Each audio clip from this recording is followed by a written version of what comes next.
말씀의 제목을 한번 따라 하십시다. 사후세계. 옆 사람과 서로 눈으로 이렇게 눈인사하고 이렇게 복을 빌어줍니다. 사후세계를 명확하게 알아서 오늘을 복 있게 산 사람이 됩시다.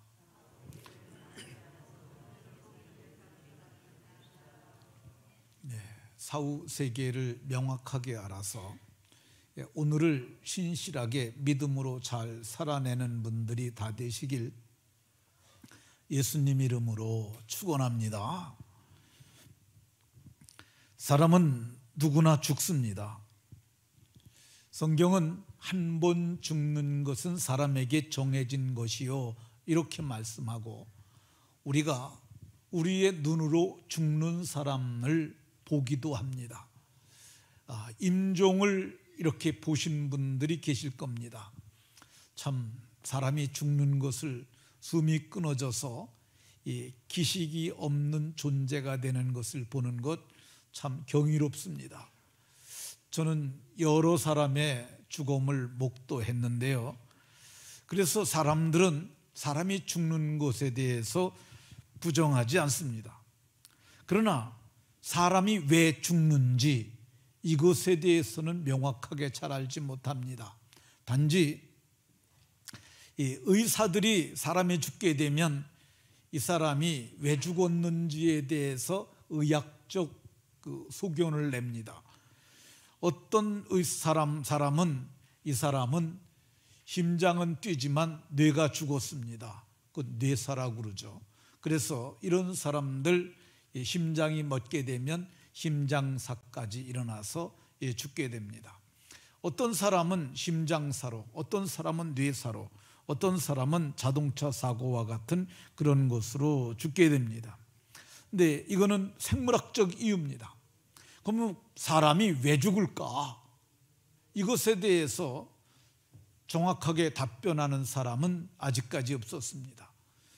이 답은 성경에서 정확하게 우리가 찾을 수 있는데, 성경은 분명하게 사람이 죽는 이유가 죄의 삭시다. 이 삭시라는 말이 대가라는 뜻이에요. 죄의 대가로, 죄를 져서 죄의 벌로 사람이 죽게 된다고 얘기를 합니다. 근데 사람들이 다 죽잖아요. 그러니까 모든 사람이 다 죄인이라는 뜻이에요. 성경은 모든 사람이 죄를 범하였음에 이렇게 말씀합니다. 모든 사람이 다 죄를 져서 죽는 것입니다. 그러면 사람이 죽는 거 뭐라고 정의할 수 있을까? 이 생물학적 정의가 있습니다. 죽음이란 생명활동이 정지되어, 생명활동, 이 사람의 생명활동 중에 가장 왕성한 것은 심장이죠. 심장이 벌떡벌떡 뛰면서 피를 보내는 거야. 이게 심장이 뛰던 게 멈추게 되면 피가 돌지 아니하고, 그렇게 피가 돌지 아니하면 사람이 죽을 수밖에 없습니다. 그러니까 생명활동이 정지되어 원래 성토로 돌아올 수 없는 상태, 이것을 죽음이라고 얘기를 하는데, 이것을 삶의 종말, 개인의 종말이 됩니다. 그래서 개인의 종말을, 또 우주적 종말을 함께 다룬 신학적 주제가 종말론이 됩니다. 이 죽음에 대한 정의는 사람들에게 뿐만 아니라 모든 생물학에도 동일하게 적용되는 그런 진단이라 할 것입니다. 사람의 죽음에 대한 성경적 증거들이 몇 가지 참으로 많이 있는데, 첫 번째, 육체적 죽음을 말합니다. 모든 육체가 다 함께 죽으며, 욥기에 이렇게 기록됐는데, 모든 육체를 가진 존재는 다 죽습니다. 악인도 죽고 의인도 죽습니다. 악인 헤롯 왕이 하나님께 영광을 돌리지 아니하므로 주의 사자가 곧 친히, 주의 사자가 쳤는데 치는 방법이 다양합니다. 보면 애굽에서 유월절 있던 밤에는 여호와의 사자가 장자들을 그대로 쳤는데, 헤롯을 칠 적에는 벌레를 사용하셨어요. 그래서 벌레에 먹혀서 그가 죽었다고 얘기를 합니다. 높은 지위를 가졌던 자들도 다 죽습니다. 아름다운 모습을 가졌던 사람들도 다 죽습니다. 이렇게 죽는 것 육체적 죽음이라 할 것입니다. 두 번째 우리가 살펴볼 죽음이 있는데요, 영적 죽음이요. 예수님께서 소아시아의 7교회 중에 하나였던 사대교회를 향하여 말씀하시기를 내가 살았다 하는 이름을 가졌으나 실상은 죽은 자라고 이렇게 말했습니다. 이게 살긴 살았는데, 그래서 겉보기에는 멀쩡한 교회예요. 그런데 저들의 행실을 보게 되면, 저들의 믿음을 보게 되면 저들은 영적으로 죽은 자와 같았어요. 그래서 영적으로 죽은 사람도 있고 공동체도 있는 것을 볼 수가 있습니다. 세 번째, 성도들의 죽음도 성경을 보면 나옵니다. 땅에 있는 성도들, 이 사람들을 하나님은 존귀한 자들이라고 얘기를 해요. 그러니까 우리 모두가 다 존귀한 자들이에요. 우리가 스스로를 바라볼 때 어떻게 보면은 내가 가진 것도 적고 배움도 적고, 그래서 내가 스스로 비천하다고 생각할 수 있는데 그건 내 관점이야, 내 관점. 세상 사람들도 나를 그렇게 볼 수 있어요. 그건 세상의 관점이에요. 근데 하나님은 어떻게 보시냐? 하나님은 땅에 있는 성도들은 존귀한 자들이니 땅에 있는 성도는 모두 다 존귀한 자들이라고 이렇게 얘기를 합니다. 그러니까 우리가 하나님의 관점으로 자신을 보는 거야. 그래, 하나님이 나를 존귀하다 하니 나는 존귀한 존재야. 그래서 자기가 높은 자긍심을 갖는 것이 아주 중요해요. 나는 하나님이 귀하게 여기는 성도이니 나는 이제 존귀한 자다. 높은 자긍심을 가지고 날마다 믿음으로 살아가는 성도들이 다 되시기를 예수님 이름으로 축원합니다.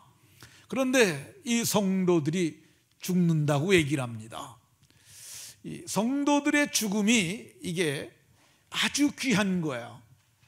성경은 세상 사람들의 죽음을 두 가지로 요한계시록에 진단하는데, 하나는 주 밖에서 죽는 자들이고 하나는 주 안에서 죽는 자들이에요. 주 밖에서 죽는 자들은 화가 있고요, 죽는 그 순간, 이 인간이 죽잖아요. 죽는 그 순간 영혼의 사람을 지옥의 사자가 저를 끌고 가니까 죽는 거 참으로 비참한 거죠. 근데 주 안에서 죽는 자들은 복이 있다고 이렇게 얘기를 합니다. 그래서 성경을 보게 되면 주 안에서 믿음의 조상 아브라함도 죽었어요. 그가 175세가 되었을 때 그가 늙고 기운이 지나요. 기운이 다 빠져나가서 자기 열조에게 돌아가게 되었다고 이렇게 말합니다. 성경은 이렇게 믿음의 사람, 믿음의 조상도 죽었고 믿음의 후손인 우리도 죽는데, 이 죽음을 존귀한 자들의 죽음이기 때문에 여호와 보시기에 귀중한 것이라고 이렇게 말씀합니다. 그러니까 우리가 아기가 태어날 때 사람들이 그 아기의 출생에 대해서 다 기대를 하잖아요. 보면 옛날에 아기가 태어날 때 다들 귀를 기울이면서 아기 지금 다 낳았대, 그리고 나면은 뭘 낳았대 하고 다들 이렇게 귀를 기울이고 듣잖아요. 마찬가지로 우리가 죽는 것이 이게 대단한 행사입니다. 그렇잖아요. 일생에 한 번밖에 없는 대사인데 여호와께서 하나님도 보시기에 뭐라고 얘기를 하느냐? 하나님도 귀중히 여긴다는 것이라고 얘기를 해요. 육체 이 장막집은 무너지지만 그 속에서 속사람이 나오는 거야. 그리고 천사들이 저를 받들고 하나님의 낙원으로 데려가니까 이게 얼마나 대단한 사건이겠습니까? 그러면 이렇게 사람이 죽으면 어떻게 될까? 죽으면 육체는 땅으로 돌아갑니다. 이 성경은 땅의 흙으로 사람을 지으시고 그 코에 생기를 불어넣으시니 사람이 생령된지라 이렇게 말합니다. 사람이 예뻐도 흙이고요, 힘이 세도 흙이고요, 하얀 피부를 가졌어도 흙이고요. 요즘 텔레비가 좋아가지고 이 해상도가 굉장히 높아서 화장품 광고하는 여자들의 얼굴을 보면은 정말 반짝반짝 빛이 나고 윤이 나고 유리알 같다는 표현이 맞아요. 근데 그렇게 예뻐도 다 흙입니다. 점점 노화가 진행되는 것은 흙으로 되어가는 과정이에요. 그래서 이게 젊었을 때에는 팽팽했던 사람들, 실베스타 스탈론도 보면은 젊었을 때 저랬는데 늙으니까 이제 쭈글쭈글해지고, 그리고 아놀드 슈왈제네커라는 사람이 있어요. 이 사람은 가슴에 털까지 하얘졌어요. 어쨌든 이게 노화가 진행되고 있는 거죠. 어제 인터넷을 이렇게 검색을 하다 보니까 조윤선 전 장관이 나왔어요.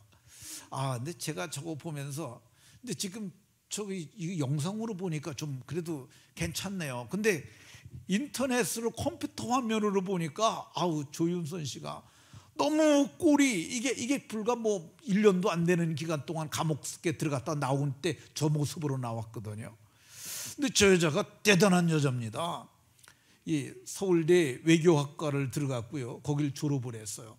그리고 24살에 졸업을 하고 나 외교관 하지 아니하고 내가 변호사 하겠다고 2년 동안 공부해서 사법고시 합격한 여자예요.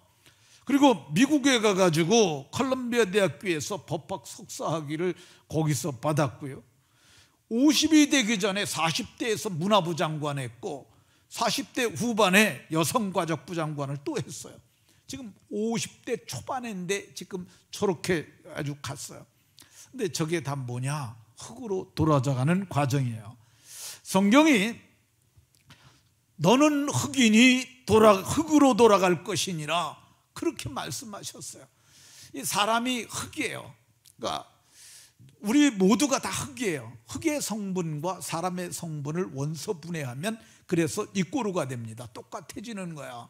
그러니까 흙으로 되니까 모든 사람이 다 흙으로 돌아가는 것, 이것이 성경의 말씀인데, 그럼 사람이 다 흙으로 들어가면 끝이냐?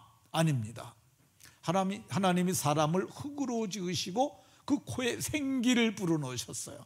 문자적으로는 생명의 기운이긴 하지만은 그 내용에는 사람의 영혼이 거기에 있어요.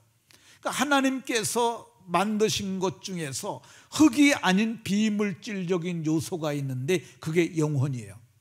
이것을 세상에서 가장 지혜로웠던 솔로몬이 이걸 발견합니다. 그래서 인생들의 혼은 위로 올라가고 인생들의 혼이 올라가는데, 사람이 죽으면 이 영혼의 사람이 몸에서 나와가지고 하나님 앞에 가서 심판받아 혹은 지옥으로 혹은 천국으로 가게 되는 것을 우리가 알 수 있습니다. 오늘 우리가 봉독한 본문에는 두 사람의 죽음이 나와요. 하나는 부자, 하나는 거지. 대비되는 두 사람이 나오는데, 이 부자가 얼마만큼 부자였느냐? 자색 옷을 입었어요. 왕들이 입는 옷이 염색된 최고급 염료로 지은 자색 옷이고요, 그리고 베옷 중에 거친 베옷은 우리가 상복으로 입잖아요. 근데 저게 고운 베옷은 속옷으로 입어도 될 만큼 그렇게 몸에 붙지 않고 감촉이 좋은 최고급 옷을 입었어요. 그리고 수입이 끊이지 않고 계속 생기니까 날마다 호화롭게 즐겼다고 얘기를 합니다. 우리나라가 이 국가도 부자가 됐지만은요, 개인도 부자가 됐어요. 제가 아는 분, 그 옛날 시골 교회에 있을 때 딸이 시집을 갔는데 부잣집으로 갔어요. 그 집 얘기를 들어보니까 동대문에 빌딩이 하나 있는데 그 빌딩에서 한 달에 세가 5천만 원씩 나온다고 그러더라고. 5천만 원 정도 나오면은 저 정도 살아도 되지 않을까 하는 생각이 듭니다. 근데 어쨌든 호화롭게 날마다 잔치하며 그렇게 살아도 돈이 계속 쌓이는 그런 집이었어요. 그런데 그가 나이 많아 늙어서 죽었는지는 잘 모르지만 부자가 죽어서 장사됐는데 사람들이 본 건 뭐예요? 부자가 죽은 것만 봤어요. 근데 그 이면에는 어떻게 됐어요? 그가 죽는 그 순간 영혼이 자기 장막집이 무너졌으니까 더 이상 살 수 없으니까 나오잖아요. 나오는 그 순간 지옥의 사자들이 끌고 가갖고 어디다 던졌느냐? 여기 보니까 음부에 들어갔다고 얘기를 해요. 들어가자마자 뭐가 시작됐냐? 고통이 시작됐고요.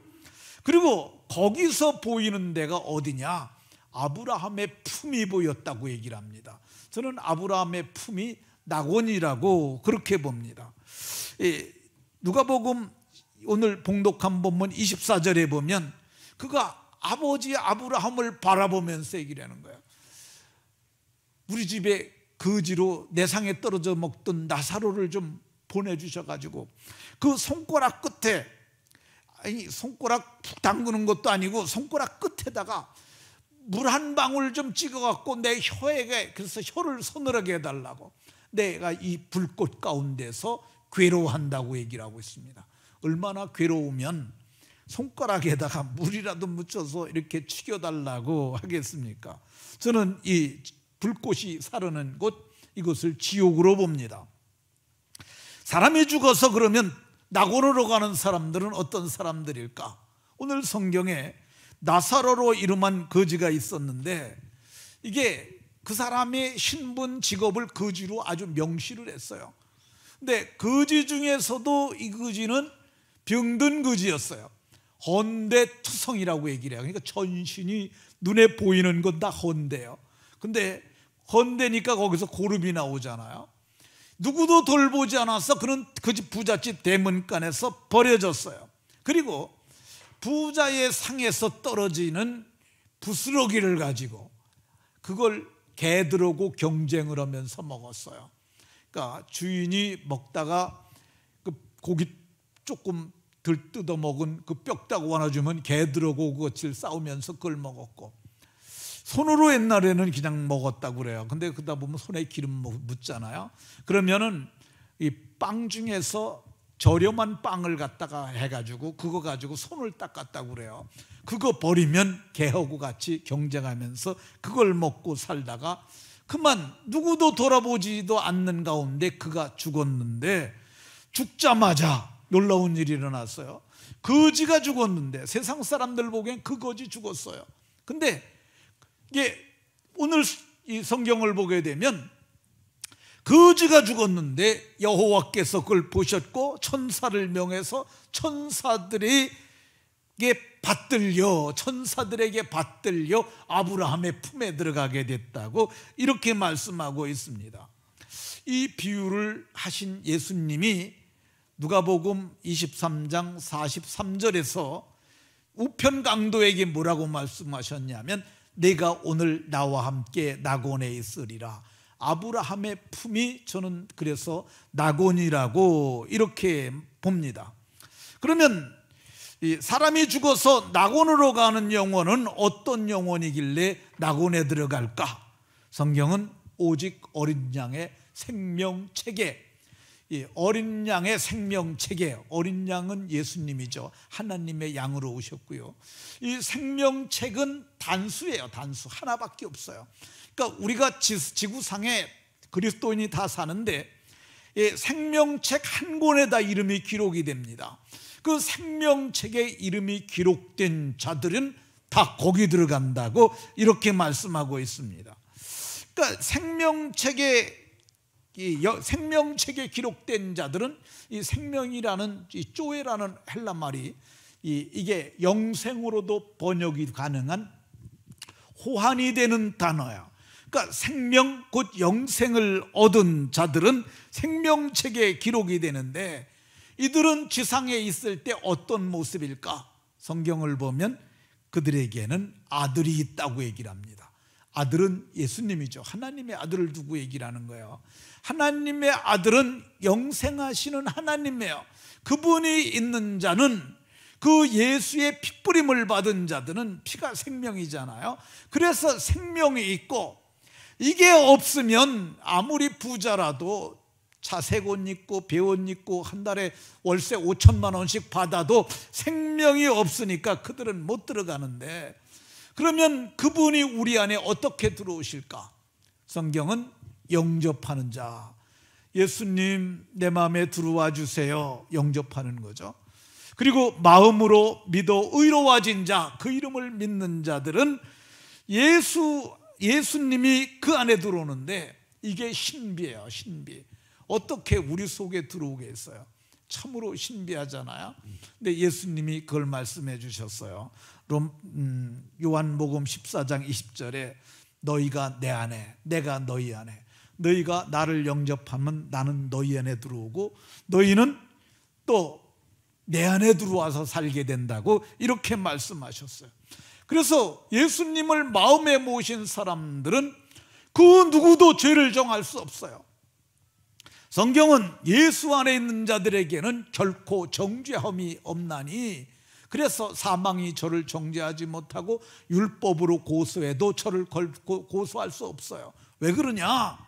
법이 그를 고소하지 못하는 것은 예수님의 피로 저들을 덮었기 때문에, 피로 속량을 받기 때문에 그 누구도 저를 정죄할 수 없는 줄로 깨달으시고, 이 말씀이 바로 누구를 얘기를 하느냐? 나와 여러분들을 말하는 줄로 믿으시기 바랍니다. 그러면 죽은 자들이 가는 천국과 지옥은 어떤 거냐? 첫 번째, 지옥은 불이 있는 곳이에요. 성경을 보면 지옥 불에 들어가게 되리라 이렇게 얘기를 하잖아요. 불.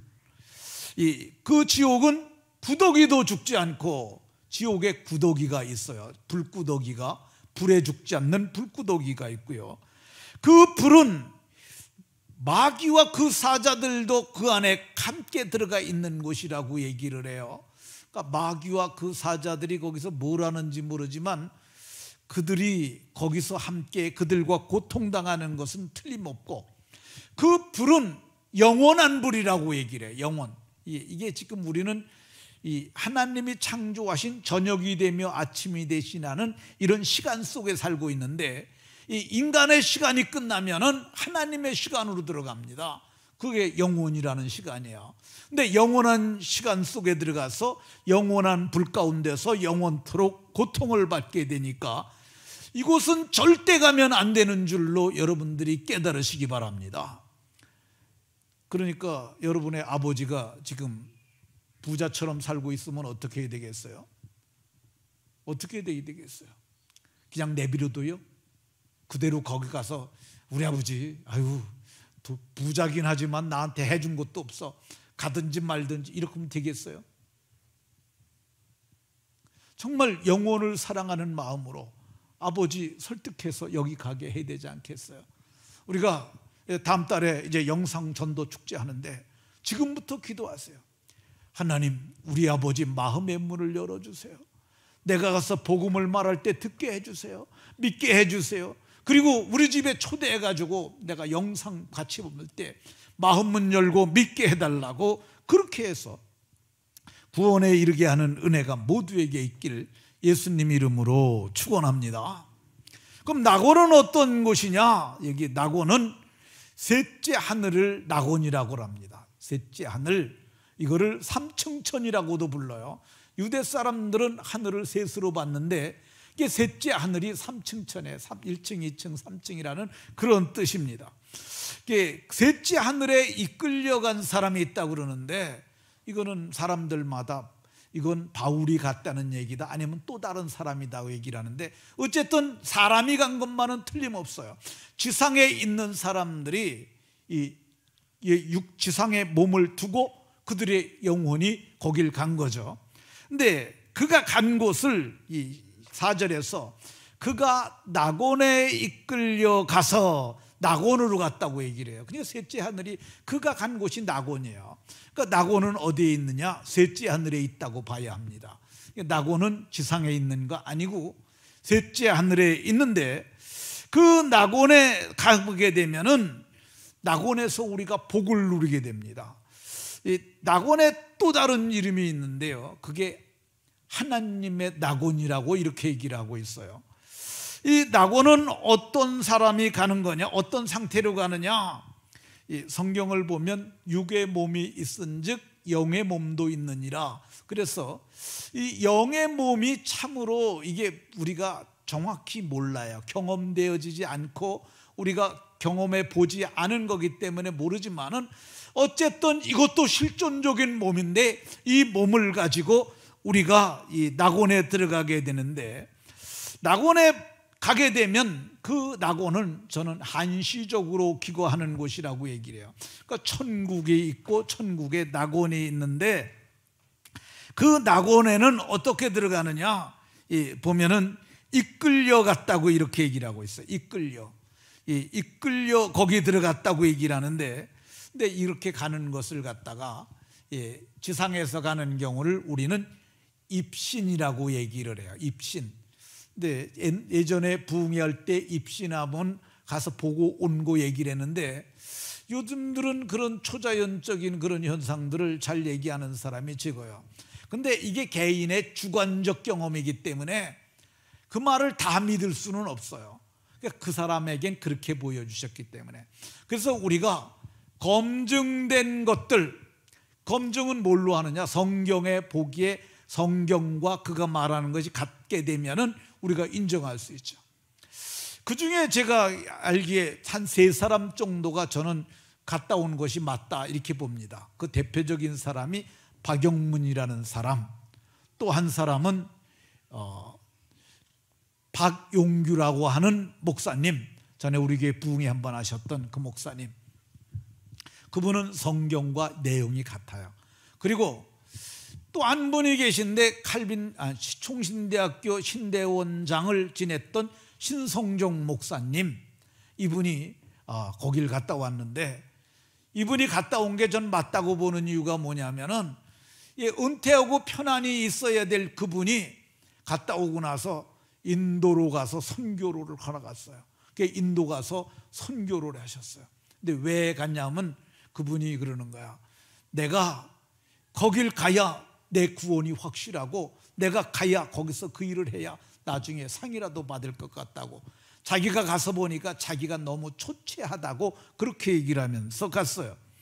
낙원은 어떤 거냐? 오늘 누가복음 23장을 보게 되면 내가 오늘 나와 함께 낙원에 있으리라, 주님이 함께 계시는 곳이에요. 주님이 다시 부활하셔서 나오셨지만 지금 다시 셋째 하늘에서 함께 있다고 봅니다. 낙원이 어떤 곳이냐? 여기 성경을 보면 생명나무의 열매를 주어 먹게 하리라 이렇게 말씀하고 있어요. 제가 일부 예배 마치고 내려갔는데 어떤 권사님이 저를 쫓아오면서 저에게 조심스럽게, 목사님 자꾸 생명나무의 열매를 먹는다고 그러는데 그거 성경에 없어요. 그러니까 목사님 그거 그 말 하지 마세요. 그래서 제가 걸어서 올라오면서 제가 권사님 붙잡고 얘기를 해요. 권사님 다시 봐, 생명나무의 열매를 주어 먹게 하리라 있어. 그랬더니 그게 어디 있어요 그러더라고. 그래서 제가 찾아갖고 스마트폰으로 보내줬어요. 생명나무의 열매를 주어 먹게 하리라 있는 줄로 믿으시기 바랍니다. 근데 이 생명나무의 열매가 아담도 못 먹은 거예요. 원래 에덴 동산에 있었어요. 에덴 동산 중앙에 딱 한 그루 있었어요.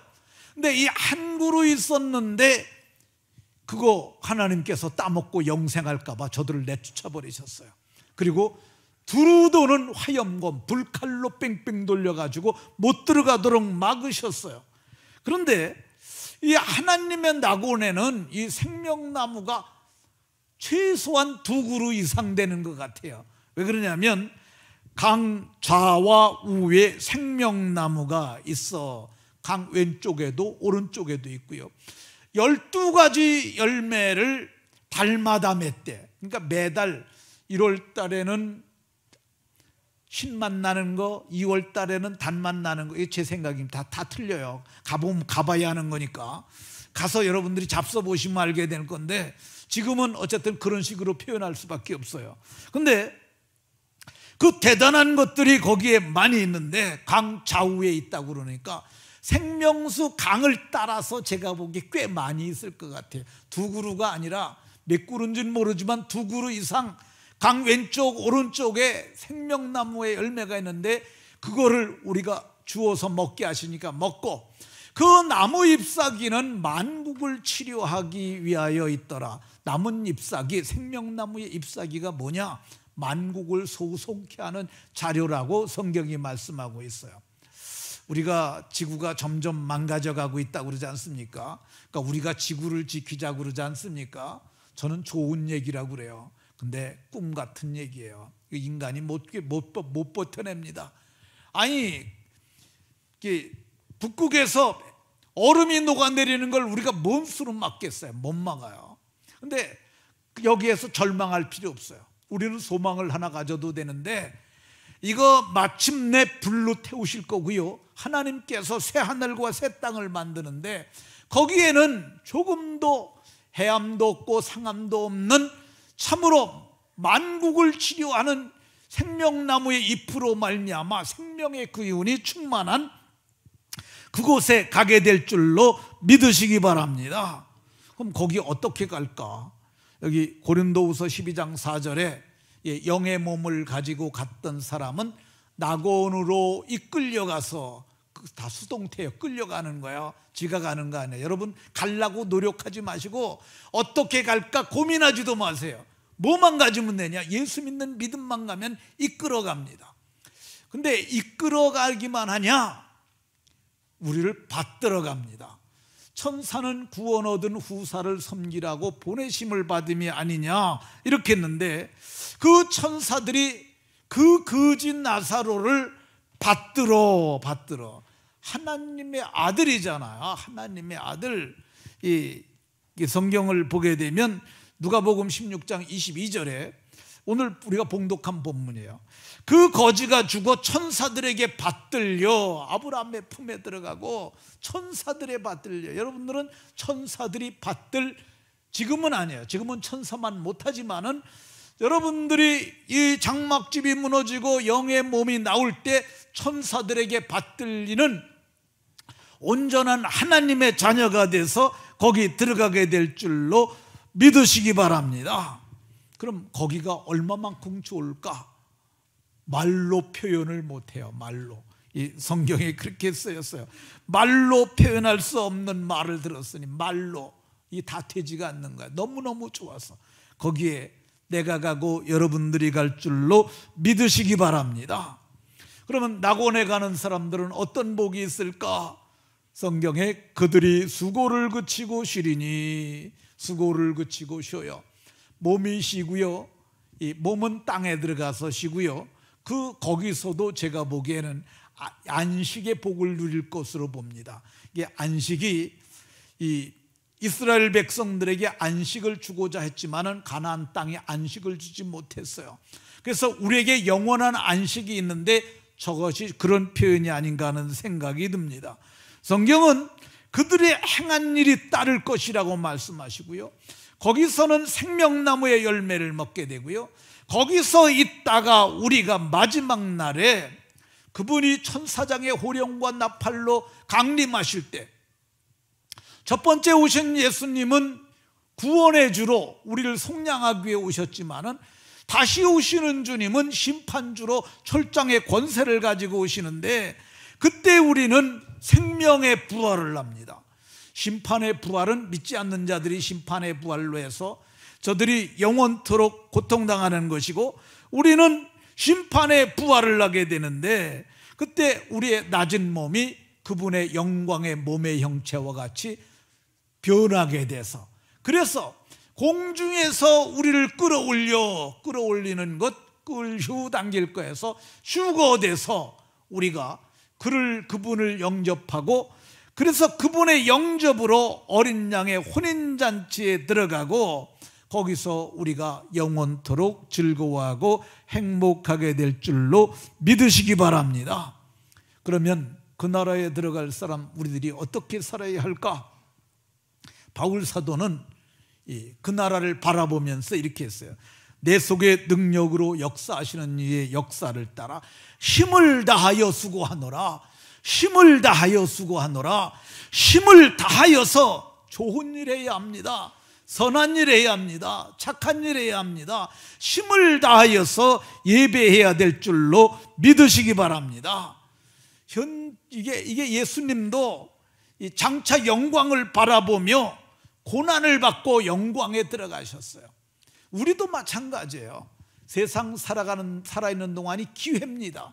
기회의 때니까 우리가 좀 힘들어도 영광을 바라보면서 선한 일 해야 돼요. 바울 사도가 현재의 고난은 장차 나타날 영광과 비교할 수 없도다. 근데 개역 성경에는 좋기라는 단어가 들어있어요. 좋기.